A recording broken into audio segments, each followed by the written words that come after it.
Property విషయంలో confusion గా ఉన్నారా? గేటెడ్ కమ్యూనిటీలో ఫ్లాట్ తీసుకోవాలా లేదా విల్లా తీసుకోవాలా? మన పిల్లల భవిష్యత్తు కోసం ఓపెన్ ఫ్లాట్ తీసుకోవాలా? మన హైదరాబాద్ లో ఏ లొకేషన్ లో కొంటే మంచి అప్రిసియేషన్ వస్తుంది? మరి నమ్మకమైన ప్రాపర్టీ కొనాలంటే నమ్మకమైన గైడ్ కావాలి కదా. ప్రాపర్టీ అడ్వైజర్ కోసం సంప్రదించండి వరాహస్వామి ప్రాపర్టీ గూగులర్. కాంటాక్ట్ 7207218485. ఓం నమో వెంకటేశాయ. కర్కాటక లగ్నం. ఈ యొక్క కర్కాటకం వాళ్ళకి లగ్నాధిపతి అయినటువంటి చంద్రుడు ఎక్కడ ఉంటే అక్కడ నుంచి పరిపూర్ణమైన మంగళకరమైన శుభకరమైన ఫలితాలను కలగజేస్తారు. మీరు ఏదైతే అనుకున్నారో చేయడానికి తగ్గ పరిస్థితులు తొందరగా ఏర్పడతాయి. అలాగే మీరు వాటర్ ప్లానర్స్, కూల్ డ్రింక్స్ సంబంధించిన బిజినెస్లు చేసిన ఐస్ క్రీమ్స్, ఈ ఐస్ క్రీమ్ పార్లర్స్ ఇట్లాంటి వ్యాపారాలు చేసే వాళ్ళకి వీటిలో లాభాలు తొందరగా గడించగలుగుతారు. అలాగే ముఖ్యంగా చంద్రుడికి సంబంధించిన దశలు నడిచినట్లయితే కనుక ఈ లాభాలు ఇంకా ఎక్కువగా పొందగలిగే అవకాశాలు బాగా ఎక్కువగా ఉన్నాయి. అలాగే రెస్టారెంట్లు మరియు ఫుడ్కి సంబంధించిన ఇన్స్టెంట్ ఫుడ్స్కు ఇలాంటి బిజినెస్లు చేసేవాళ్ళు వీటిల్లో రాణింపు గుర్తింపు బాగా ఎక్కువగా ఉంటుంది. వ్యవసాయ సంబంధించిన ఉత్పత్తులకు సంబంధించిన ఏ వ్యాపారాలు చేసినా కూడా బాగా కలిసి వస్తాయి. లగ్నాధిపతి చంద్రుడు అవడం వల్ల కొద్దిగా ఈ వ్యాపారాలు బాగా లాభించి కలిసి వచ్చే అవకాశాలు బాగా ఎక్కువగా ఉన్నాయి. అలాగే ద్వితీయాధిపతి అయినటువంటి రవి ఈ లగ్నానికి పాపి యోగకారకుడు కాదు కాబట్టి కొద్దిగా ఈయన వ్యయస్థానంలో ఉండడం వల్ల డబ్బు ఖర్చులు కొద్దిగా అధికంగా ఉంటాయి. అలాగే శత్రురోగ రుణాది పీడలు కూడా కొద్దిగా కలగజేస్తాడు. అలాగే అప్పులు ఇవ్వడం తీసుకోవడం విషయాల్లో కూడా కొద్దిగా అప్రమత్తంగా జాగ్రత్తగా వ్యవహరిస్తే మంచిది. లేకుంటే ఇబ్బందులు సమస్యలు తలెత్తే అవకాశం ఉంటుంది.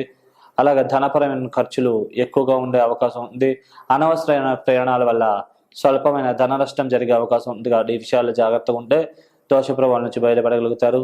అలాగే తృతీయ వ్యయాధిపతి అయినటువంటి బుధ భగవానుడు లగ్నంలో ఉండడం వల్ల కొద్దిగా అప్పుడప్పుడు చిన్న చిన్న ఇబ్బందులు, మాట వల్ల సమస్యలు, సోదరి వర్గీయులతో చిన్న చిన్న ఇబ్బందులు, శారీరక అనారోగ్యం ఇలాంటివి కొద్దిగా స్వల్పంగా ఉండే అవకాశం ఉంటుంది కాబట్టి ఈ విషయాలు అప్రమత్తంగా జాగ్రత్తగా ఉండాలి.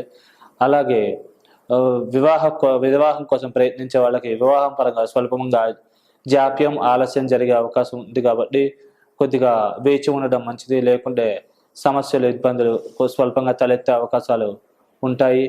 అలాగే ఈ యొక్క లగ్నానికి చతుర్థ మరియు లాభాధిపతి అయినటువంటి శుక్ర భగవానుడు పాపి కాబట్టి ఈ శుక్రుడు వ్యయస్థానంలోనే ఉండడం వల్ల కొద్దిగా డబ్బు ఖర్చులు అధికంగా ఉండే అవకాశం ఉంటుంది. అలాగే భూములు, స్థిరాస్తులు విషయాల్లో స్వల్పమైన లిటిగేషన్స్, భూ తగాదాలు ఇట్లాంటివి కూడా క్రియేట్ అయ్యే అవకాశం ఉంది. అలాగే స్నేహితుల ద్వారా మోసపోవడం, కొంచెం ధన నష్టం జరగడం ఇట్లాంటివి కూడా జరిగే అవకాశాలు ఉంటాయి. ఈ విషయాల్లో జాగ్రత్తగా ఉంటే దోష ప్రభావం నుంచి బయటపడగలిగే అవకాశం బాగా ఎక్కువగా ఉంటుంది. అలాగే కేంద్ర కోణాధిపతి రాజయోగకారకుడైన అంగారకుడు ఈ లగ్నానికి శుభుడు యోగకారకుడు కాబట్టి రాజయోగ కారకుడు కాబట్టి ఆయన 10లో ఉండడం వల్ల గోచార రీత్యా రుచక మహాపురుష యోగం అనే ఒక యోగం ఏర్పడింది. దానివల్ల పేరు ప్రఖ్యాతులు, కీర్తి ప్రతిష్టలు బాగా పెంపొందడం ఇట్లాంటి పరిణామాలు జరిగే అవకాశం ఉంది. అలాగే కుజుడు లగ్నాన్ని కూడా చూడడం వల్ల శారీరక దృఢత్వం, శారీరక ఆరోగ్యం పెంపొందడం, ముఖ్యంగా కుజదశలు అంతర్దశలు నడిచినట్లే ప్రభావాలు ఎక్కువ ఉంటాయి. అలాగే ఈ యొక్క అంగారకుడు 4ను కూడా చూడడం వల్ల భూములు, స్థిరాస్తులు వాటి యొక్క విలువ పెరగడము, అలాగే విద్యాభివృద్ధి, విద్యార్థులకి మార్కులు బాగా పెరగడం ఇట్లాంటి మంగళకరమైన శుభకరమైన ఫలితాలను ఎక్కువగా ఇచ్చే అవకాశం ఉంటుంది. అలాగే ఈ యొక్క 13వ తారీఖు నుంచి కుజుడు మారడం వల్ల ఈ యొక్క రుణాలు తొందరగా మంజూరయ్యే అవకాశం ఉంది. 13వ తారీఖు తర్వాత బ్యాంక్ లోన్లు ఎవరైనా ట్రై చేస్తే కనుక వాళ్ళకి తొందరగా బ్యాంక్ లోన్లు మంజూరు అయ్యే అవకాశం ఉంది. ఏమన్నా అప్పులు ఏమైనా ఇచ్చున్నా కానీ ఈ సమయంలో వసూలు అయ్యే అవకాశం ఉంది కాబట్టి ఈ సమయంలో ప్రయత్నించగలరు.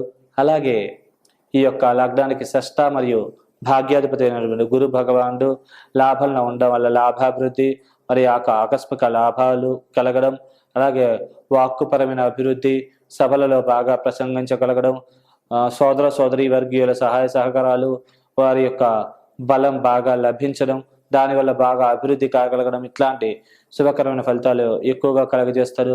వ్యక్తిగత జాతకంలో మీకు ఈ దశలు నడిస్తే ఈ ప్రభావాలు, ఈ ఫలితాలు ఎక్కువగా కలుగుతాయి. అలాగే ఈ యొక్క గురువు పంచమ స్థానాన్ని కూడా చూడడం వల్ల విద్యార్థులకు విద్యలో బాగా మార్కులు ఎక్కువ రావడం, అలాగే వివాహ స్థానాన్ని కూడా గురువు చూడడం వల్ల వివాహ ప్రయత్నాలు చేసే వాళ్ళకు తొందరగా వివాహం కావడం లాంటి శుభకరమైన మంగళకరమైన ఫలితాలు బాగా కలిగే అవకాశం ఉంది. కాబట్టి ఈ సమయాన్ని ప్రయత్నిస్తే ఈ ఫలితాలన్నీ కూడా పొందగలుగుతారు. అలాగే ఈ లగ్నానికి సప్తమ మరియు అష్టమాధిపతి అయిన శని 8లో ఉండడం వల్ల లీగల్ విషయాల్లో, న్యాయ సంబంధం విషయాల్లో అప్రమత్తంగా జాగ్రత్తగా ఉండాలి. లేకుంటే కనుక ఇబ్బందులు సమస్యలు తలెత్తే అవకాశం ఉంది. సంతకాలు పెట్టేటప్పుడు కూడా 1కి 10 సార్లు చెక్ చేసుకుని సంతకాలు పెట్టాలి. లేకుంటే కనుక గుడ్డిగా సంతకాలు పెడితే కనుక దెబ్బతినే అవకాశం ఉంది. అది లీగల్గా మళ్ళా వేరేలాగా ప్రాబ్లం అయ్యే అవకాశం ఉంది. కాబట్టి ఈ విషయాల్లో జాగ్రత్తగా ఉంటే మంచిది. కుటుంబం సభ్యుల మధ్య చిన్న చిన్న మనస్పర్ధలు, విభేదాలు ఇట్లాంటివి తలెత్తే అవకాశం ఉంటుంది. అలాగే వృత్తిపరంగా టెన్షన్లు చాలా ఎక్కువగా ఉండే అవకాశం ఉంది. అలాగే స్వల్పంగా ఈ విద్యాస్థానం మీద కూడా శని ప్రభావం, శని యొక్క పాపదృష్టి ఉండడం వల్ల శని దశలు నడిస్తే కనుక కొద్దిగా స్వల్పంగా విద్యాపరంగా కూడా కొద్దిగా ఇబ్బంది పెట్టే అవకాశం ఉంది. కాబట్టి ఈ విషయాల్లో అప్రమత్తంగా జాగ్రత్తగా వ్యవహరించినట్లయితే దోష ప్రభావం నుంచి బయటపడగలుగుతారు. అన్ని పరాలకు కూడా బాగుండే అవకాశం ఉంది. అలాగే ఈ యొక్క లగ్నానికి భాగ్యంలో రాహు, అలాగే 3లో కేతు ఉండాల. వ్యక్తిగత జాతకాల ముందుగా రాహు అయిపోయి కేతు మిగిలితే కనుక ఇద్దరు కూడా బాగా లాభించి యోగించే అవకాశం ఉంది. వాక్కుపరమైన అభివృద్ధి, సభలలో బాగా ప్రసంగించగలగడం, 10 మంది మెప్పు పొందగలగడం, భాగ్యాభివృద్ధి, నిల్వధనం పెంపొందడం, ఇట్లాంటి మంగళకరమైన శుభకరమైన ఫలితాలు బాగా పెరుగుతాయి. అలాగే బంగారు ఆభరణాలు కొనుగోలు చేయడము, అలాగే కొనుగోలు చేస్తే కనుక వాటి యొక్క విలువ పెరగడము, అలాగే పూర్వీకులకు సంబంధించిన ఆస్తి సెటిల్మెంట్లు ఏమైనా ఉంటే కనుక అవి కొంచెం వరకు సెటిల్ అయ్యి చేతి దాకా కొద్దిగా ధనం లభించడము, ఇట్లాంటి మంగళకరమైన ఫలితాలు పొందగలిగే అవకాశం ఉంది. వ్యక్తిగత జాతకంలో ముందుగా గనక మీకు కేతు అయిపోయి రాహు మిగిలితే గనక ఈ ఫలితాలు తారుమారయ్యే అవకాశం ఉంది. కాబట్టి ఈ విషయాల్లో అప్రమత్తంగా జాగ్రత్తగా వ్యవహరించినట్లయితే కనుక ఈ దోష ప్రభావం నుంచి పరిపూర్ణంగా బయటపడగలుగుతారు. మీరు మరి అన్ని పరాలకు కూడా మంచి జరిగే అవకాశం ఉంది. అలాగే మీరు ఈ యొక్క దోష ప్రభావం నుంచి బయటపడాలనుకుంటే కనుక మీరు విశేషంగా కూడా విష్ణుమూర్తిని బాగా అర్చించడం, మీ తులసి దళాలతో మీరు ఇంట్లో విష్ణుమూర్తి ఉంటే కనుక ఆయన్ని అర్చించడం, అంటే వెంకటేశ్వర స్వామి అయినా కానీ సత్యనారాయణ స్వామి అయినా ఎవరైనా కానీ మీకు తోచిన రీతిలో ఆ తులసి దళాలతో స్వామివారికి పూజ చేసుకోవడం, అలాగే స్వామివారికి పరమాన్నం నైవేద్యంగా సమర్పించి అది మీరు ప్రసాదం కింద స్వీకరించడం, ఇట్లాంటివి చేయడం మంచిది. అలాగే దగ్గరలో గోసేవలు ఉంటే గనక మీకు తోచిన రీతిలో గోసేవ చేసుకోవడం కూడా, అలాగే గోవుకి ఏదైనా దానా తినిపించినా కానీ మీ యొక్క దోషాల నుండి విముక్తి పొంది మీరు అనుకున్న పనులన్నీ కూడా సక్సెస్ అవుతాయి. అలాగే దగ్గరలో ఏమైనా దేవాలయం ఉంటే కనుక విష్ణు సంబంధమైన దేవాలయం, అక్కడ ప్రదక్షిణ నమస్కారాలు చేసుకున్నా కూడా మీకు ఈ దోష ప్రభావాల నుంచి బయటపడి మీరు అనుకున్న పనులు తొందరగా సాధించుకోగలుగుతారు. శుభం.